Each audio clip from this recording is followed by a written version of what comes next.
Spirit of God moved upon the face of the waters. And God said, "Let there be light." And there was light.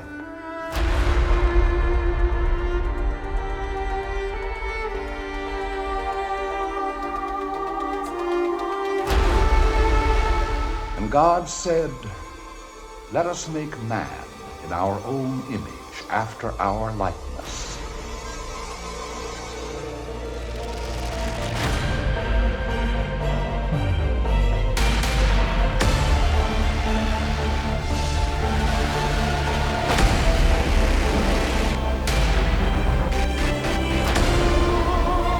Let us go down and confound their language. What words are these?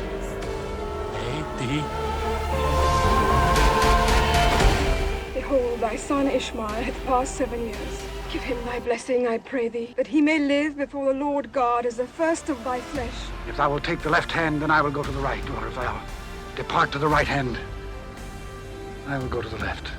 There below us is all the plain of Jordan, and that's where I will go.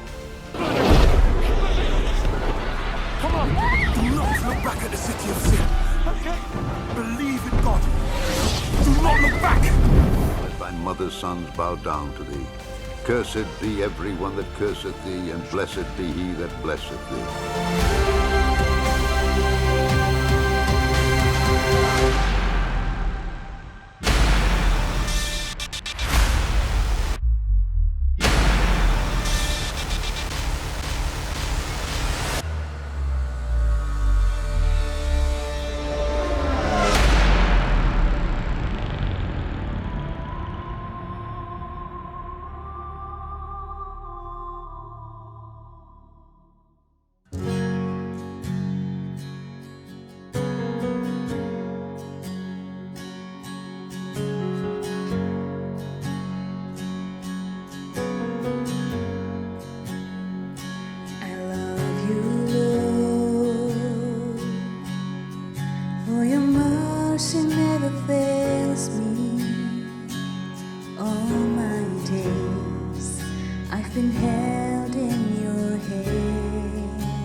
It's running after me. Your goodness is running after me.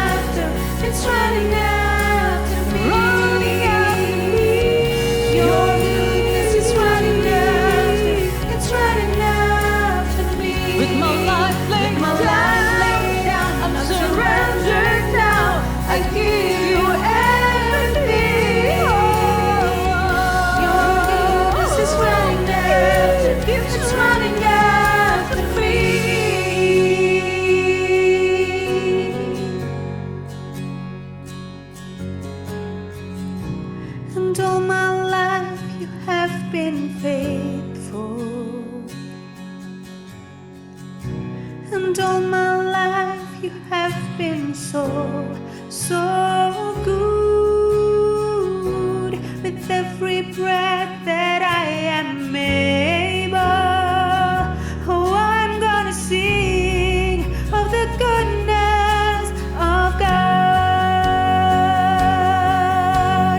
Oh yeah, 'cause all my life you have been faithful. Yes, you Lord, and all my life you have been so, so good. Oh, with every breath that I am able, oh, I'm gonna sing of the goodness of God. Yes, I'm gonna sing of the goodness of God. Oh, I'm gonna sing of the goodness of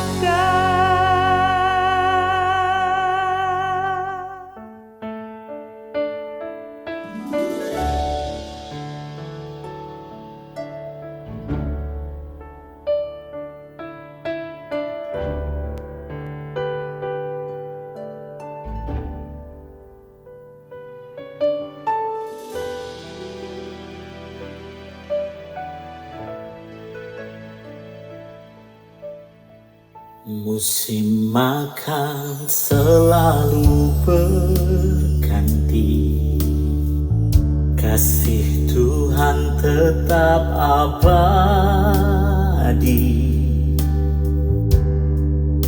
tak akan berubah sampai selamanya. Ku tetap percaya, yakin Tuhan memberkati, ku yakin Tuhan melindungi. Burung di udara Dia pelihara karena kasih-Nya. Tuhan selalu menolongku, selalu menjagaku. Sehelai di rambutku tak akan terjatuh tanpa seizinmu. Tuhan selalu menolongku,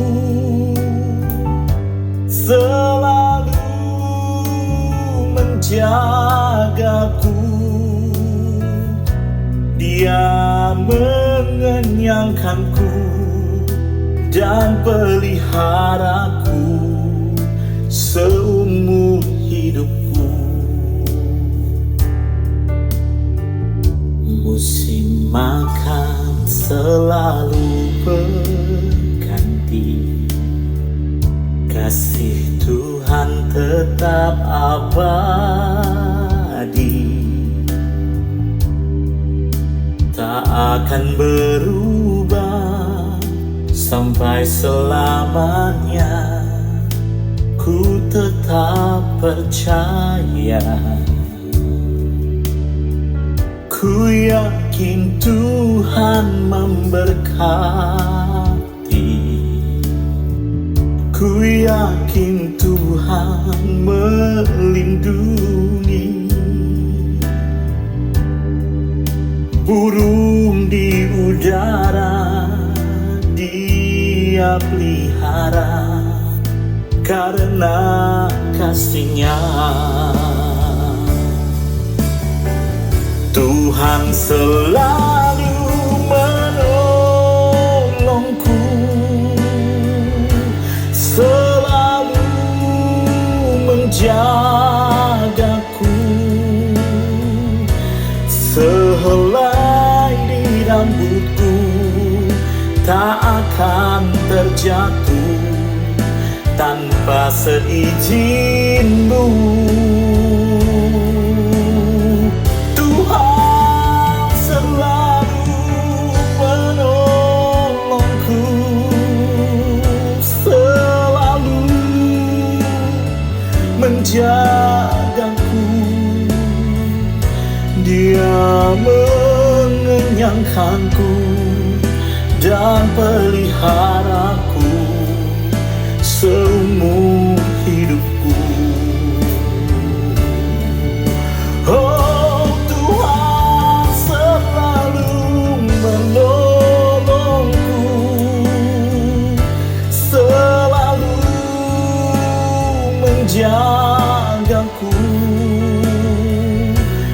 Sehelai di rambutku tak akan terjatuh tanpa seizinmu.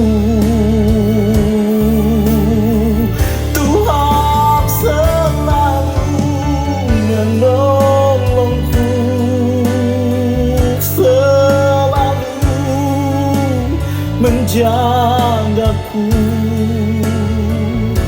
Dia mengenyangkanku dan peliharaku seumur hidupku. Dia mengenyangkanku dan peliharaku seumur hidupku.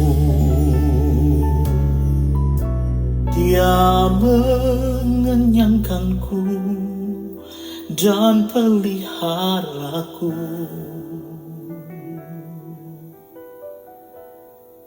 seumur hidupku.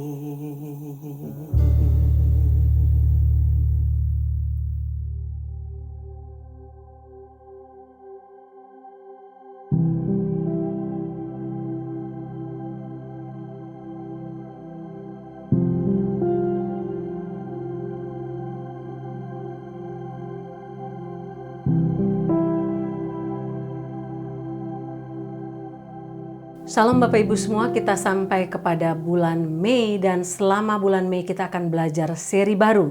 Kita akan belajar seri kitab Kejadian mulai dari penciptaan sampai kepada tokoh-tokoh penting dalam kitab Kejadian. Hari ini saya akan membukanya dengan belajar Kejadian pasal 1-2 tentang penciptaan. Sebelumnya mari kita tundukkan kepala dan kita berdoa. Bapa kami yang ada dalam surga, kami bersyukur karena Engkau menginspirasi Musa untuk menulis kitab Kejadian dengan detail. Kami bersyukur karena dari kitab ini kami belajar banyak hal. Secara khusus hari ini kami akan belajar tentang penciptaan. Dan hamba berdoa supaya kebenaran penciptaan memberkati kami, menolong kami untuk makin mengasihi Tuhan, mengagumi Tuhan, dan hidup takut akan Tuhan. Hamba diberkati dengan bagian ini dan hamba berdoa supaya kami semua sama-sama diberkati dengan kebenaran firman Tuhan hari ini. Bersabdalah ya Tuhan, karena kami siap untuk mendengarkan kebenaran firman-Mu. Dalam nama Tuhan Yesus. Amin. Saya akan membacakan untuk kita dari Kejadian pasal 1 sampai pasal 2, tapi saya nggak akan baca semua, saya hanya akan baca Kejadian pasal 1 ayat 1 sampai ayat 3, demikian bunyi firman Tuhan. Pada mulanya Allah menciptakan langit dan bumi. Bumi belum berbentuk dan kosong. Gelap gulita menutupi samudera raya dan roh Allah melayang-layang di atas permukaan air. Berfirmanlah Allah, jadilah terang, lalu terang itu jadi. Bapak Ibu belajar tentang kitab Kejadian, khususnya bagian penciptaan, banyak hal menarik. Saya baca satu kisah tentang Rachel Saint yang membawa beberapa orang Indian, primitif Indian dari suku Auca, membawa mereka ke Amerika dan membawa mereka ke sebuah tempat di New York, khususnya di New York City, di puncak Empire State Building, bangunan yang sangat terkenal. Waktu mereka masuk ke gedung itu, mereka naik lift, sebagaimana harusnya orang yang mula-mula masuk ke kota naik lift. Mereka tidak punya gambaran apa-apa tentang lift. Bagi mereka itu hanyalah sebuah ruangan kecil di mana mereka bisa naik ke atas tanpa memanjat seperti biasanya. Dan waktu mereka masuk di bagian itu, mereka dibawa ke sebuah ruang observasi di mana kamu bisa melihat semua kota New York dengan bagus, dengan detail, dengan semua keindahan kota New York.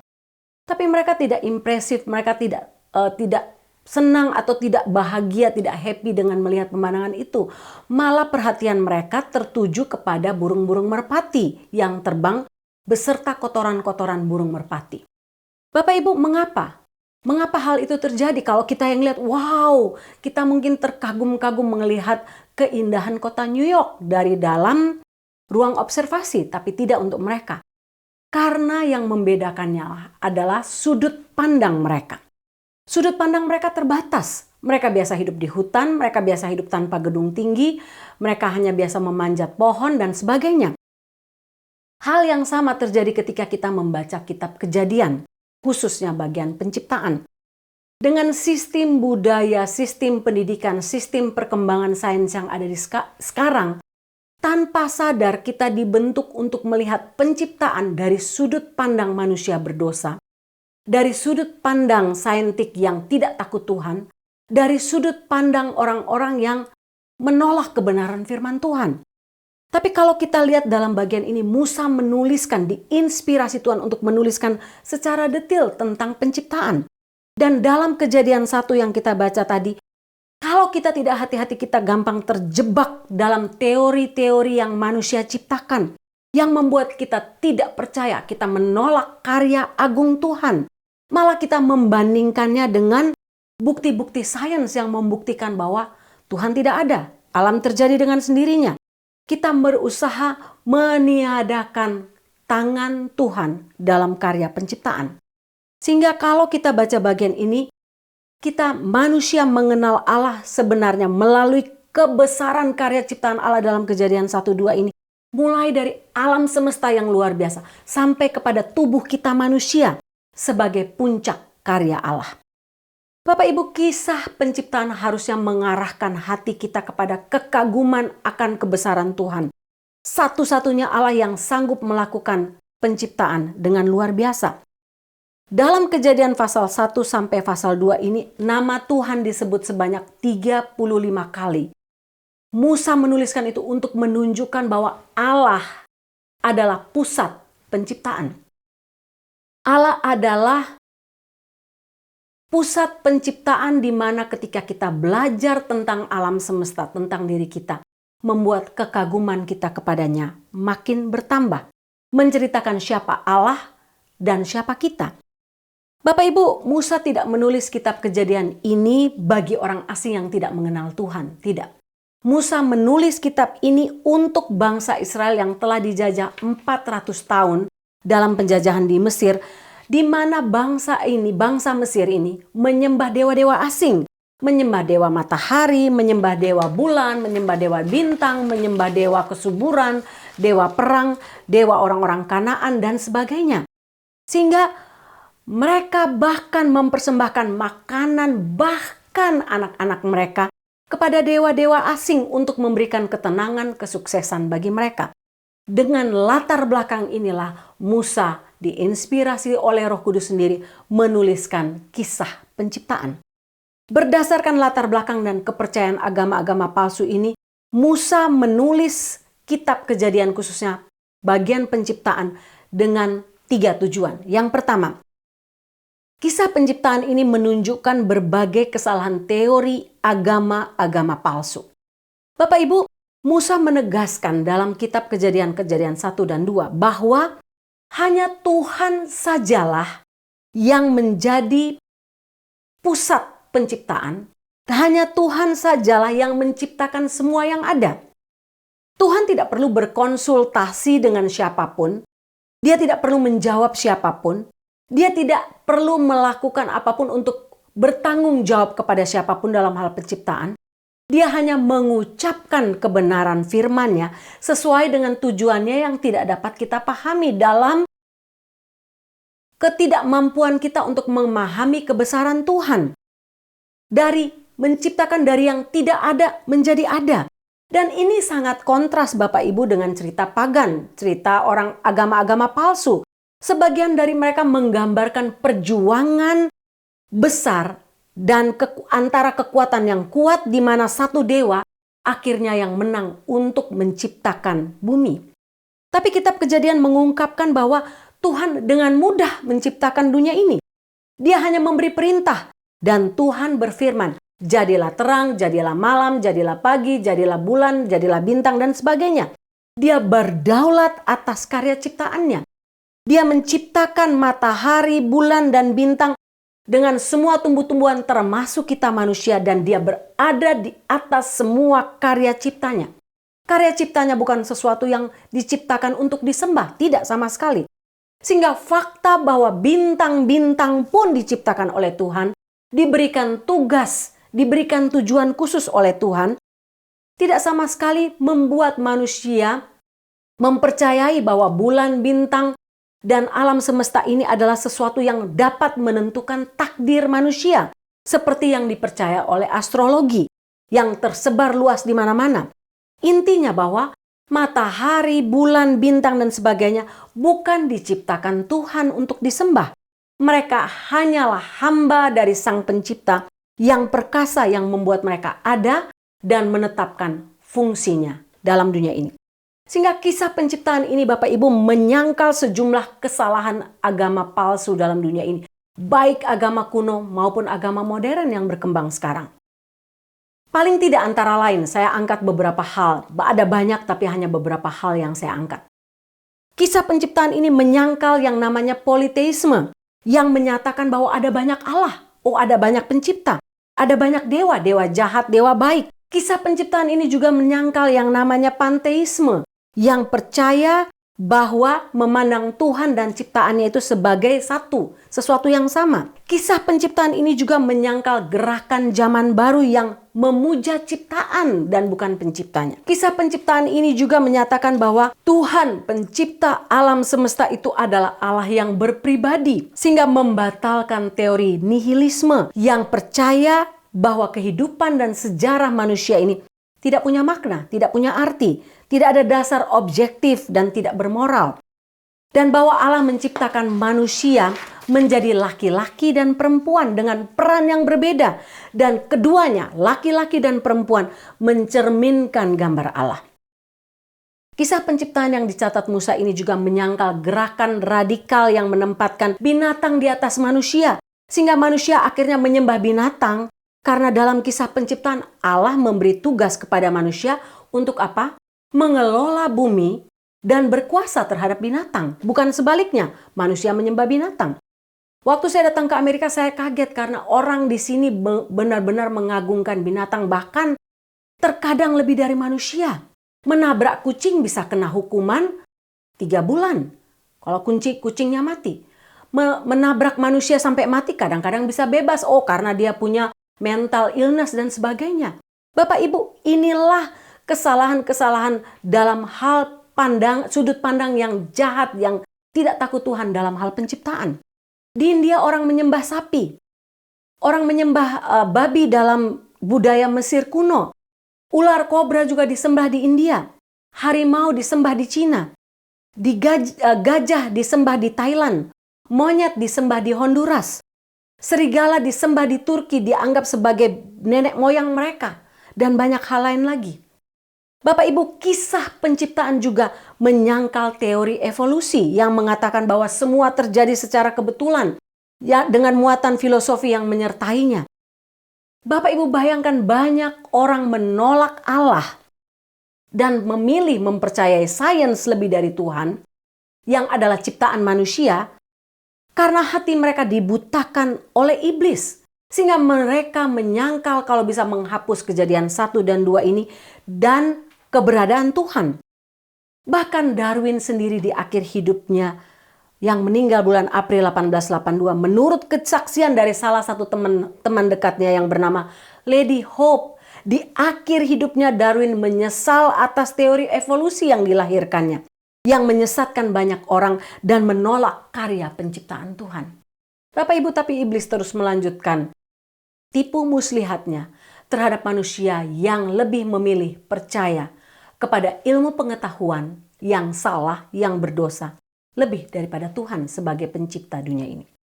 Itu hal pertama yang kita belajar. Kita belajar bahwa hal-hal penyesatan yang terjadi dalam hal penciptaan ini diciptakan iblis untuk mengabaikan, meniadakan karya Allah dalam penciptaan. Tujuan Musa yang kedua apa? Melalui karya penciptaan, manusia mengagungkan atribut dan tujuan Allah. Bapak Ibu, ketika kita melihat penciptaan, karya cipta Tuhan, dan bagaimana para saintikusnya yang takut Tuhan menggali kebenaran misteri alam semesta dan menemukan hal-hal ajaib, kita akan makin mengagumi Tuhan. Makin mengagumi betapa karakter, atribut Dia dan tujuan penciptaan Dia sebagai sesuatu yang sangat dahsyat. Dalam karya penciptaan ini kita makin mengagumi betapa karakter Tuhan dalam tiap-tiap karya ciptaannya menunjukkan siapa Dia yang sesungguhnya. Sehingga Bapak Ibu, mari kita lihat beberapa atribut Tuhan, karakter Tuhan dalam karya penciptaan. Ada banyak tapi saya hanya mencatat beberapa. Yang pertama, dalam karya penciptaan kita melihat kedaulatan Tuhan dan kemahakuasaannya. Bapak Ibu bayangkan, Tuhan adalah satu-satunya oknum yang penuh dengan kedaulatan dan kemahakuasaan yang menciptakan dari yang tidak ada menjadi ada. Bara dalam bahasa Ibraninya atau dalam bahasa Latinnya creato ex nihilo. Menciptakan dari sesuatu yang tidak ada sama sekali menjadi ada. Tidak ada siapapun, kuasa apapun dalam dunia ini yang mampu melakukannya kecuali Tuhan. Manusia bisa membuat pakaian, manusia bisa membuat pakaian yang indah, desainer bisa membuat pakaian yang indah dan mahal. Tapi dari mana mereka mendapatkan bahan-bahan kain yang bagus itu? Mereka mendapatkan kain datang dari benang, benang datang dari kapas, kapas datang dari pohon kapas. Tapi manusia satupun secanggih apapun tidak dapat menciptakan pohon kapas. Sekarang manusia berusaha menciptakan robotnya bisa jadi seperti istri. Bapak Ibu bisa pesan robot yang berfungsi seperti manusia biasa jadi istri, bisa memuaskan apa saja, tapi tidak sama. Tidak bisa seperti yang Tuhan lakukan. Sama sekali tidak bisa. Manusia bisa menciptakan ini, itu, tapi dari sesuatu yang ada, bukan dari sesuatu yang tidak ada sama sekali. Ketika Tuhan menciptakan langit dan bumi, Dia tidak memerlukan konsultasi dengan siapapun. Dia bertindak mewujudkannya dalam kedaulatannya. Dia memilih untuk melakukannya dengan hanya berfirman, dengan hanya berbicara dalam satu kalimat. Jadilah terang, jadilah benda-benda penerang, jadilah gelap, jadilah malam, jadilah pohon, jadilah burung, jadilah segala sesuatu. Allah hanya berbicara untuk mewujudkan dari sesuatu yang tidak ada menjadi ada. Ini menunjukkan kedaulatan dan kemahakuasaannya. Karena itu kita harus merendahkan diri di bawah kedaulatan dan kemahakuasaannya. Semua bangsa, suku, bahasa harus merendahkan diri di hadapannya. 2 Petrus 3 ayat 5, Mazmur 33 ayat 6-9. Tapi yang kedua yang menarik, kita tidak saja belajar kedaulatan dan kemahakuasaannya. Kita belajar atribut Allah dalam hal kejeniusannya. Luar biasa Bapak Ibu. Tidak ada seorang manusia pun yang bisa menyaingi kejeniusan Tuhan dalam hal penciptaan. Tidak ada seorang pun, sehebat Elon Musk pun tidak bisa menyaingi Tuhan dalam karya penciptaannya. Saintis masa kini baru menemukan bahwa bentuk-bentuk buah, bahkan bentuk pohon, bentuk dahan, bentuk daun dan sebagainya, itu menggambarkan karya cipta Allah yang mimicking satu dengan yang lain. Ternyata mereka baru menemukan bahwa Tuhan menciptakan organ tubuh manusia itu sama dengan buah atau daun yang berfungsi untuk menyembuhkan organ itu. Saya kasih contoh misalnya, buah pir. Buah pir bentuknya itu kalau Bapak Ibu lihat bentuknya seperti kandungan dan sangat baik dimakan oleh ibu hamil untuk kesehatan janin. Wortel, Bapak Ibu bisa lihat kalau Bapak Ibu potong wortel bentuknya itu seperti mata. Memang gunanya untuk kesehatan mata. Tomat memiliki sekat-sekat kamar seperti bentuk liver manusia. Walnut diciptakan Tuhan mirip sekali dengan bentuk brain, bentuk otak. Seledri, coba Bapak Ibu lihat batang seledri itu mirip dengan tulang manusia dan seledri memang dipakai untuk kesehatan tulang manusia. Jamur dan telinga memiliki fungsi yang jamur itu berguna untuk kesehatan telinga. Anggur dan lungs. Anggur itu berfungsi untuk kesehatan lungs kita, paru-paru kita. Bentuk jahe dan bentuk organ pencernaan kita. Bentuk kidney beans. Ya, kidney beans itu brainy bone berguna untuk ginjal kita, sama bentuknya. Sweet potato dan pankreas. Ini baru bicara beberapa hal, belum dengan hal-hal lain yang banyak sekali ditemukan oleh para saintik yang berhubungan mimicking gambar Allah untuk organ manusia atau sesuatu yang Tuhan ciptakan. Belum lagi berbicara soal kejeniusan Tuhan dalam menciptakan bulan, bintang, matahari, dan sebagainya yang berkaitan dengan perputaran waktu dan sebagainya. Para ilmuwan berusaha untuk mempelajari penciptaan, tapi sebagian berusaha untuk menyangkal karya penciptaan Tuhan, sebagian berusaha untuk menunjukkan kejeniusan Tuhan. Bapak Ibu coba lihat satu video ini yang akan saya putar yang menggambarkan kejeniusan Tuhan dalam hal menciptakan kita manusia. Seperti yang ditulis dalam Kejadian 1 ayat 27. Maka Allah menciptakan manusia itu menurut gambarnya, menurut gambar Allah diciptakannya dia. Laki-laki dan perempuan diciptakannya mereka. Disinilah awal mula yang disebut DNA. Coba Bapak Ibu lihat sedikit video ini tentang kejeniusan Tuhan dalam DNA manusia. Every cell is controlled by DNA. DNA is a set of genetic information that defines the characteristics of living things.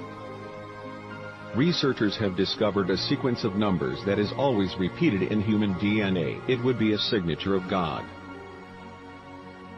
The nut is formed by two parts, one from the mother and other from the father. It has connections in all of it, just like bridges.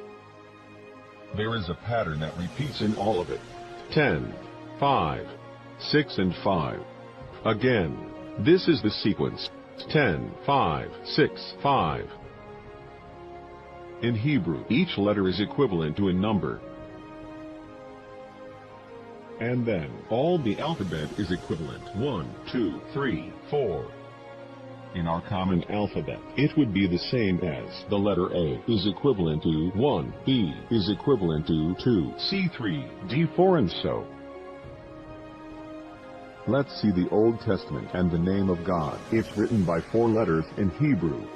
Yud, He, Vav, He. If we would count the name of the Creator as a sequence, the result is incredible. 10, 5, 6, 5. The name of the Creator of the universe is what unites the both parts of our DNA cells. Part 4. God's true name is recorded within our DNA. So let me go ahead and explain. Our chains of DNA contain 4 nucleotide base pairs called adenine, guanine, thymine, and cytosine. And then there's a unit within the DNA strand called a sulfuric bridge. This sulfuric bridge holds our entire DNA strand together, and it only appears after every 10 nucleic acids have been laid down, and then after every 5 nucleic acids, and then after every 6, and then again after every 5 nucleic acids. So we get this repeating numerical value of 10, 5, 6, 5 within our DNA strand. Well, it turns out the biblical name of God, Yahweh, contains the same numerical value as our DNA strand. Yod He Vav He, 10, 5, 6, 5. What's even more interesting is that if you take the Hebrew name of God, Yahweh, and place it on its side, you get the image of a human being. Part 3 of this video series suggests that DNA is a language. Many people were wondering what God made the language of DNA. Well, it's signed by the biblical God, Yahweh.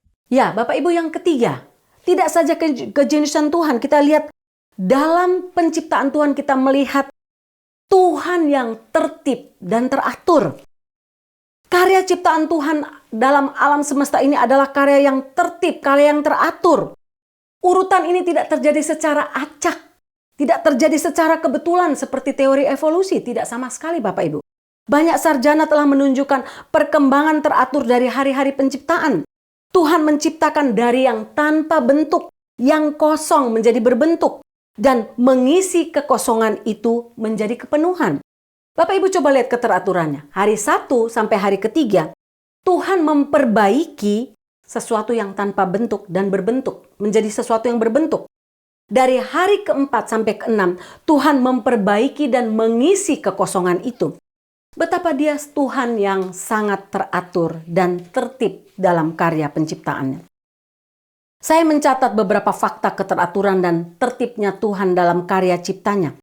Bapak Ibu coba lihat posisi bulan, matahari, bintang dalam peredarannya yang teratur, yang memungkinkan kita mengenal yang namanya waktu.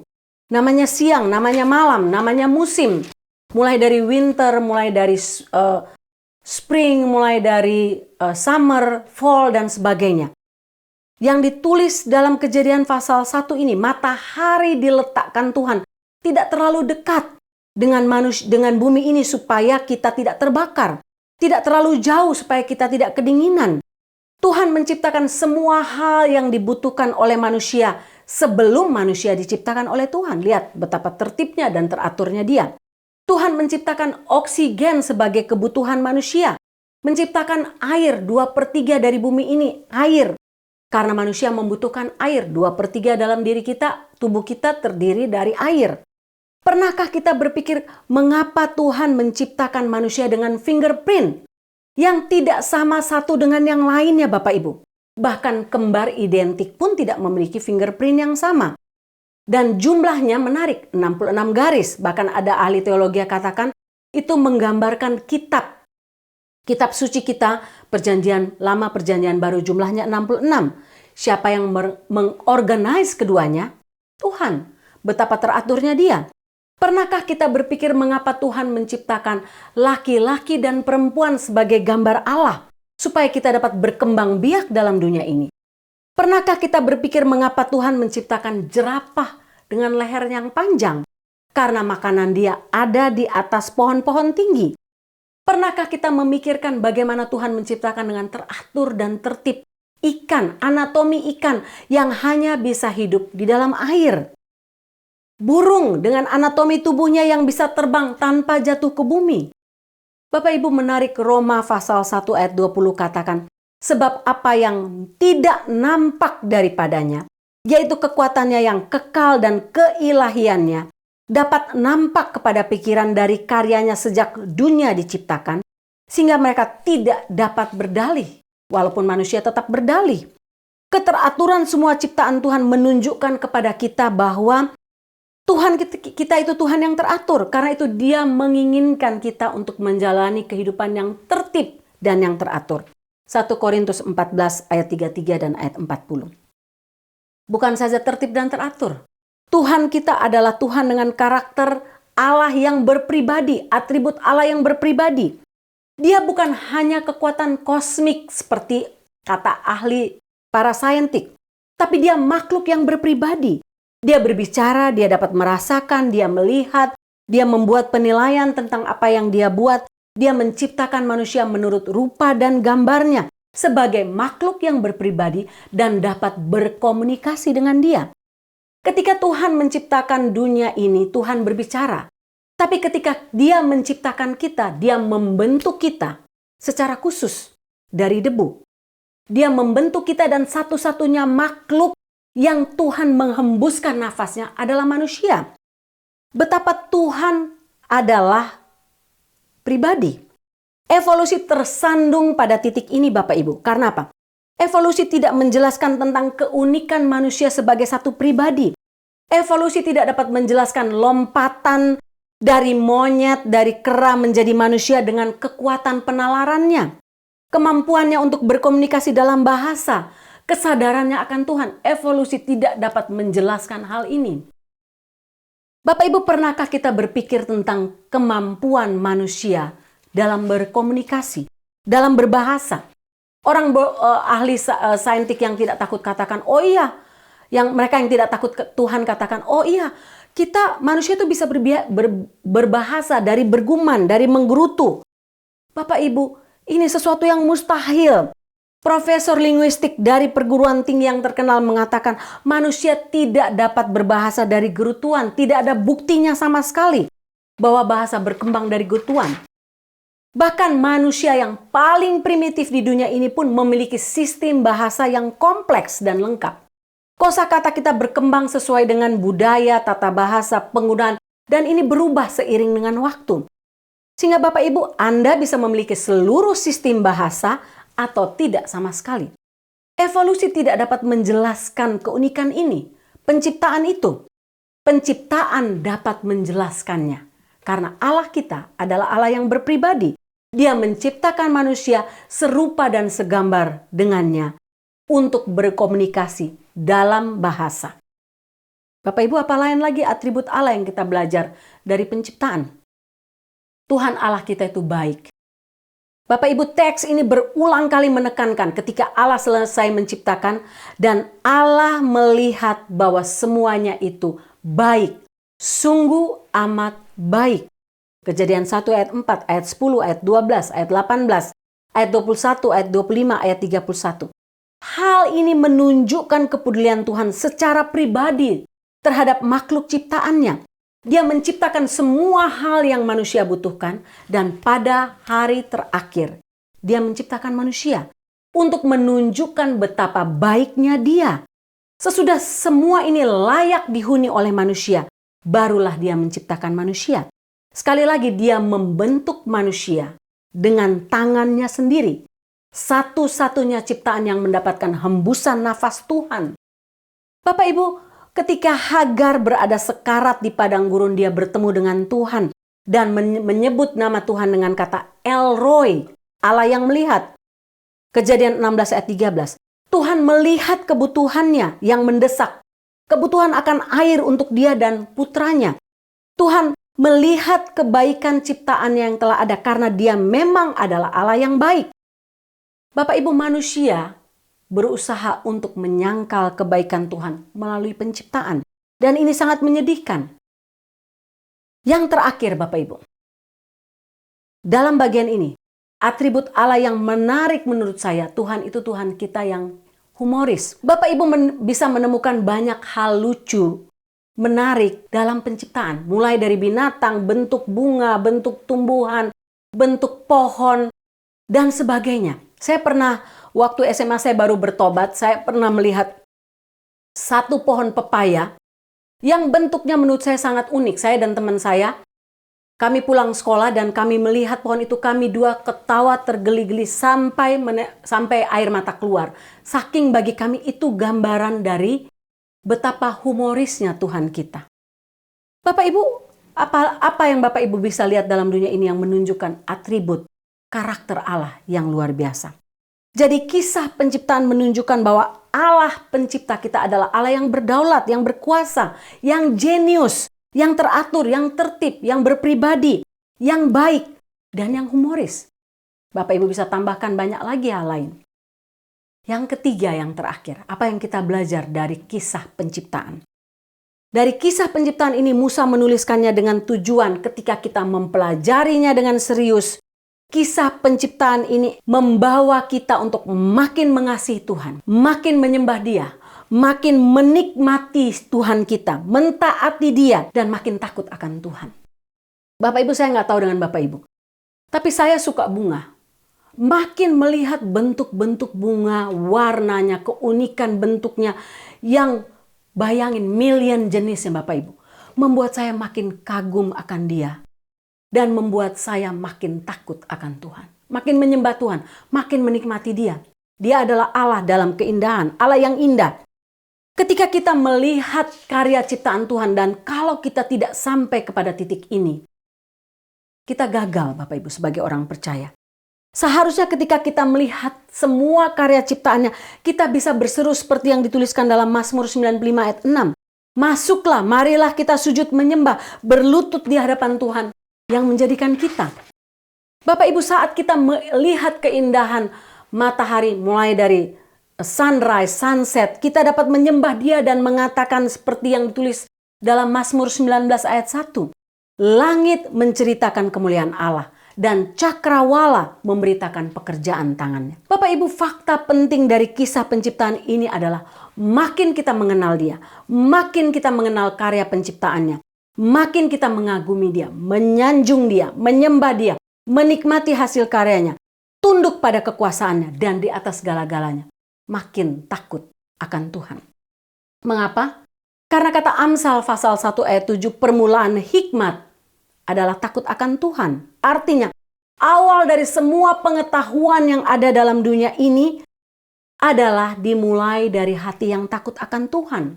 Tanpa hati yang takut akan Tuhan, kita hanya akan meragukan karya ciptanya, mempercayai saintik yang tidak takut Tuhan lebih daripada Tuhan. Kita akan meragukan bahwa bumi ini adalah hasil karya ciptaannya, bukan hasil evolusi. Tanpa rasa takut akan Tuhan, manusia akan terus mencari jalan, memakai akal rasionya, menolak keberadaan Tuhan, menolak kebenaran firman Tuhan. Kalau bisa meniadakan Kejadian 1 dan 2, dan menjunjung tinggi ilmu pengetahuan lebih daripada Tuhan. Malah ilmu pengetahuan ini yang diciptakan oleh manusia berdosa ini membuat kita meragukan keberadaan Tuhan. Saya baca satu kisah tentang Chris Reed. Dia dibawa Tuhan dalam satu penglihatan bulan Desember tahun 2020, di mana dia dibawa ke sebuah library di surga. Bapak Ibu tahu kalau di library itu kan ada section-section, fiction, non-fiction. Dia dibawa kepada sebuah section, supernatural section, dan menemukan sebuah buku yang berjudul The Seven Spirit of God. Dari halaman depan ditulis The Spirit of the Lord, seperti yang ditulis dalam Yesaya pasal 11 ayat 1-3. Dan di bagian itu dia membuka buku itu, ada 5 halaman putih yang sangat tebal. Halaman tebal pertama berjudul Spirit of Wisdom, Roh Hikmat. Halaman kedua Spirit of Revelation. Ketiga Spirit of Counsel. Keempat Spirit of Might. Kelima Spirit of Knowledge. Dan yang berikut paling belakang covernya itu tulisannya Spirit of the Fear of the Lord. Waktu dia buka, dia sadar bahwa bagian belakang covernya itu sudah tersobek. Dan karena tersobek bagian belakang menyebabkan semua halaman buku itu jatuh ke lantai. Waktu dia melihat itu, dia terkejut dan malaikat yang membawa dia menjelaskan apa artinya. Malaikat itu katakan, ketika rasa takut akan Tuhan dibuang dari hati manusia, maka semua spirit atau roh yang lain akan pergi dan terbuang juga. Spirit wisdom, spirit revelation, spirit counsel, might, knowledge, dan semuanya akan terbuang, digantikan oleh spirit kejahatan yang menolak untuk mempercayai bahwa karya cipta yang ada dalam dunia ini adalah karya ciptaan Allah semesta alam, bukan terjadi dengan sendirinya. Bertahun-tahun Bapak Ibu, sejak penciptaan ini iblis berjuang untuk membuat manusia tidak mau percaya akan karya cipta Tuhan. Mengapa? Karena roh takut akan Tuhan itu membuat kita mengerti, membuat kita mengagumi Dia, membuat kita menyembah Dia, membuat kita menceritakan kebesaran Tuhan melalui karya ciptanya. Saya nggak tahu dengan Bapak Ibu, adakah di antara kita yang masih menolak karya penciptaan dan lebih percaya dengan penipuan iblis melalui para saintik yang tidak takut Tuhan. Teori-teori palsu karya manusia yang menolak Tuhan, yang lahir dari hati yang tidak takut akan Tuhan. Saya menutup bagian ini dengan penemuan terbaru para saintik dari salah satu hasil karya ciptaan Tuhan yang sangat kecil. Apa itu? Mereka baru saja menemukan, para ilmuwan baru saja menemukan cairan yang paling mahal di dunia. Apa itu? Cairan paling mahal di dunia ini harganya 39 million US dollar. 1 galonnya. Yang berasal dari kalajengking jenis Death Stalker. Penguntit kematian. Mengapa begitu mahal Bapak Ibu? Karena cairan dari kalajengking jenis Death Stalker ini mengandung peptid chlorotoksin yang dipakai dalam berbagai dunia medis untuk tujuan pengobatan, merupakan obat rahasia untuk pasien kanker apapun termasuk brain cancer, kanker otak, menolong menormalkan insulin dalam tubuh. Ini obat diabetes paling ampuh, obat malaria, obat berbagai penyakit berbahaya lainnya yang selama ini dikatakan tidak ada obat penyembuhnya. Nah, cairan ini adalah penyembuh untuk semua penyakit itu. Karena itu harganya sangat mahal. Bapak Ibu bisa bayangkan apakah para saintik, para ilmuwan bisa menciptakan racun dari kalajengking ini? Saya yakin tidak ada seorang pun bisa. Hanya Tuhan. Dari hal yang paling kecil ini yang merupakan salah satu dari jutaan karya cipta Tuhan. Bagaimana mungkin kita masih menolak dan tidak percaya kepada karya cipta Tuhan? Menolak bahwa dialah yang menciptakan langit, bumi, isinya, termasuk kita manusia. Bapak Ibu, di akhir bagian ini saya ingin Bapak Ibu memikirkan, adakah di antara kita, jika ada di antara kita yang masih sampai saat ini menempatkan ilmu pengetahuan di atas karya cipta Tuhan, menolak karya penciptaan, lebih percaya kepada para ilmuwan lebih daripada Tuhan, mari kita bertobat. Masih ada waktu, Bapak Ibu. Kita tidak menyembah para saintik, bahkan hasil karya dalam dunia ini. Mari kita memiliki rasa takut akan Tuhan, karena kita tidak dapat melihat karya penciptaan tanpa dimulai dengan rasa takut akan Tuhan. Tanpa rasa takut akan Tuhan, kita hanya akan meragukan kebesaran Tuhan melalui alam semesta. Dan kita hanya akan menjunjung tinggi ilmu pengetahuan lebih daripada Tuhan sendiri. Mari kita berdoa. Bapa dalam surga, mempelajari karya ciptamu dalam Kejadian 1 dan 2 membuat kami makin mengagumi Engkau, makin mengasihi Engkau, makin menaruh rasa hormat, rasa takut pada Engkau di atas segala-galanya. Hamba berdoa supaya tiap kali kami melihat diri kami dari ujung kepala sampai ujung kaki, melihat kelahiran seorang bayi, melihat kematian seorang manusia, melihat pertumbuhan anak-anak kami, melihat bagaimana mereka bertumbuh dari sel paling kecil menjadi besar, menjadi dewasa. Melihat alam semesta, pohon, binatang, apapun dalam dunia ini. Melihat langit, bumi, melihat bintang, bulan, matahari. Semuanya membuat kami makin mengagumi Engkau dan makin takut akan Engkau. Hamba berdoa supaya karya penciptaan Tuhan membawa kami tunduk di bawah kaki salib-Mu dan makin mengasihi Engkau lebih dari segalanya. Makin meneriakkan dalam hati kami, langit menceritakan kemuliaan Tuhan dan cakrawala memberitakan kemuliaan pekerjaan tangan Tuhan yang besar. Terima kasih Tuhan untuk karya-Mu. Terima kasih untuk firman Tuhan hari ini. Terpujilah nama-Mu Tuhan, dalam nama Tuhan Yesus, pencipta langit dan bumi, kami berdoa. Amin.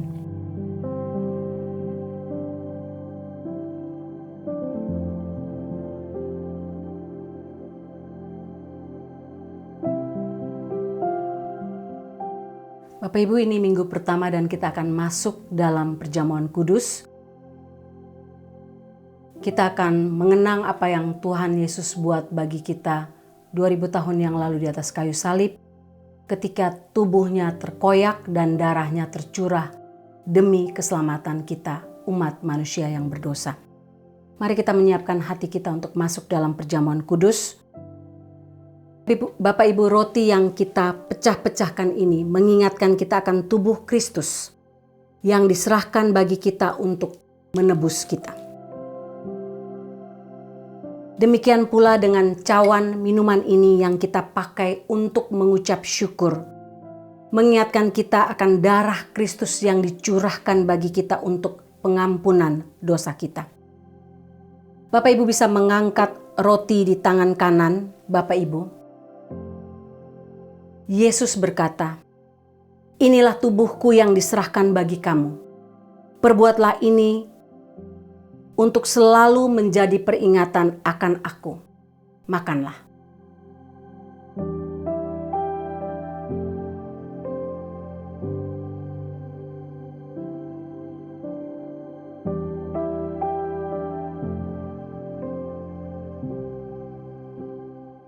Kita mengangkat cawan di tangan kanan kita. Pada malam yang sama Yesus pun mengangkat cawan dan berkata, Cawan ini adalah perjanjian baru yang dimeteraikan oleh darahku. Perbuatlah ini setiap kali kamu meminumnya menjadi peringatan akan aku. Minumlah. Mari kita berdoa. Bapa dalam surga, terima kasih untuk karya ciptamu bagi kami yang kami belajar hari ini. Tapi di atas segala-galanya juga terima kasih untuk karya salibmu yang memungkinkan kami layak untuk masuk dalam kerajaan surga, dalam kekekalan. Terima kasih Tuhan untuk semua yang Kau buat bagi kami. Tolonglah kami untuk terus menghargai karya ciptamu, tapi juga karya salibmu. Terpujilah namamu Tuhan, dalam nama Tuhan Yesus. Amin.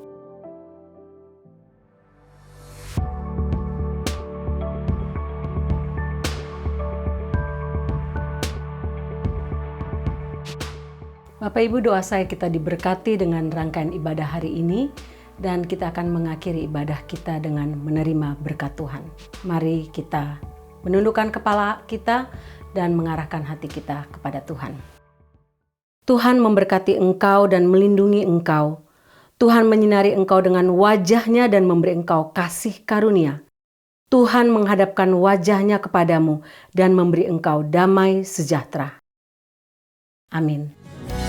And all my life you have been faithful. And all my life you have been so good. With every breath that I am able, oh, I will sing of the goodness of God. Your goodness is running after, it's running after me.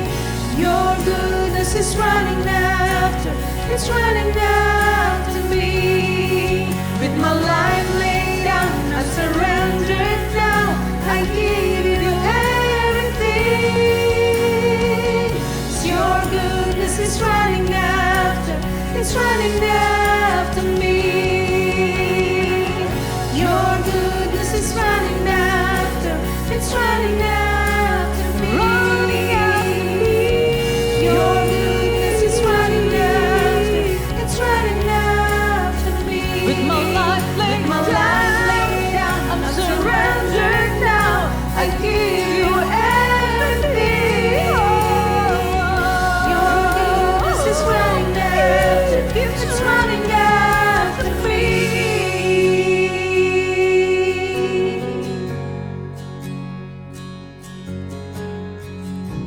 And all my life you have been faithful. And all my life you have been so good. With every breath